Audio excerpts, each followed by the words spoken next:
Funeralicidio, dentro del universo de la Tremenda Corte 3, se presenta como una pieza que aparenta ligereza, pero que, al ser observada con atención, revela una estructura mucho más compleja de lo que su tono inicial sugiere, porque no se limita a reutilizar el esquema clásico del enredo judicial, sino que lo traslada a un territorio simbólicamente delicado donde el humor se enfrenta directamente a la solemnidad, a la memoria colectiva y al peso de las convenciones sociales, y esa elección convierte a la película en un ejercicio arriesgado que solo funciona gracias a la precisión con la que se manejan los tiempos, los silencios y las reacciones, ya que desde la primera secuencia el espectador comprende que no está ante un simple malentendido cómico, sino ante una colisión entre dos formas opuestas de entender el mundo, la del personaje que vive desde la improvisación permanente y la de una sociedad que se sostiene sobre rituales que rara vez se cuestionan, y el funeral funciona aquí como un escenario perfecto porque es uno de los pocos espacios donde incluso el humor más inocente puede interpretarse como una agresión, no por su contenido, sino por su contexto, y Funeralicidio explota esa fragilidad contextual con una inteligencia notable,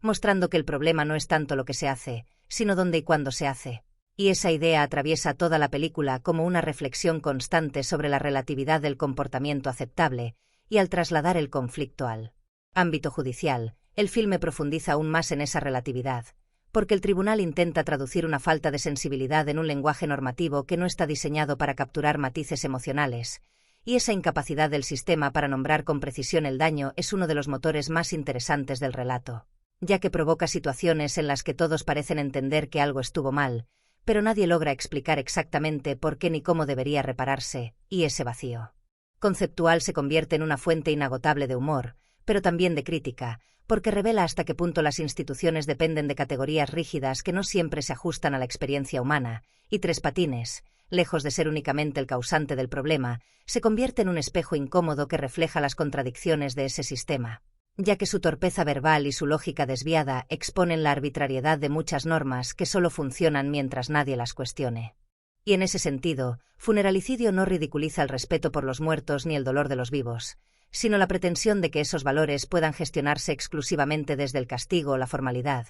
Y una de las escenas más reveladoras es aquella en la que el juez intenta definir el delito en términos precisos y fracasa repetidamente, porque ese fracaso no es solo cómico, sino profundamente humano, mostrando que hay experiencias que se resisten a ser encapsuladas en definiciones claras. Y al introducir la sanción en forma de trabajo dentro de una funeraria, la película desplaza el aprendizaje del plano teórico al plano vivencial,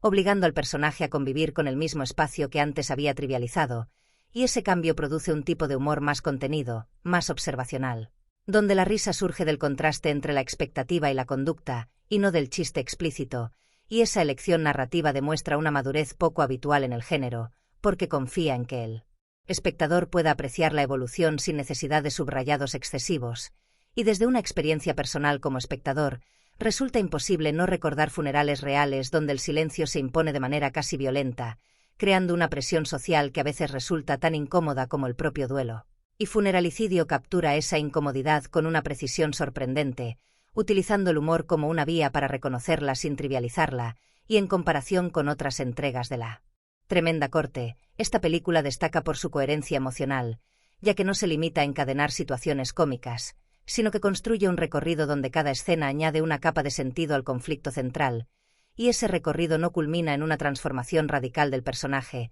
sino en una toma de conciencia sutil pero significativa, lo cual resulta mucho más creíble y acorde con la lógica interna del universo narrativo, y al final, Funeralicidio deja al espectador con una sensación ambigua pero enriquecedora, la de haber reído en un contexto donde la risa parecía prohibida, y la de haber comprendido que esa prohibición no siempre protege, sino que a veces oculta tensiones no resueltas, y esa ambigüedad es, quizás, el mayor logro de la película, porque demuestra que el humor puede ser una herramienta poderosa para explorar zonas incómodas de la experiencia humana sin caer en el cinismo ni en la burla gratuita, consolidando a Funeralicidio como una de las propuestas más reflexivas y arriesgadas dentro de la Tremenda Corte 3, capaz de dialogar tanto con la tradición del humor judicial como con una sensibilidad contemporánea más atenta a los límites, al contexto y a la complejidad emocional de los rituales sociales.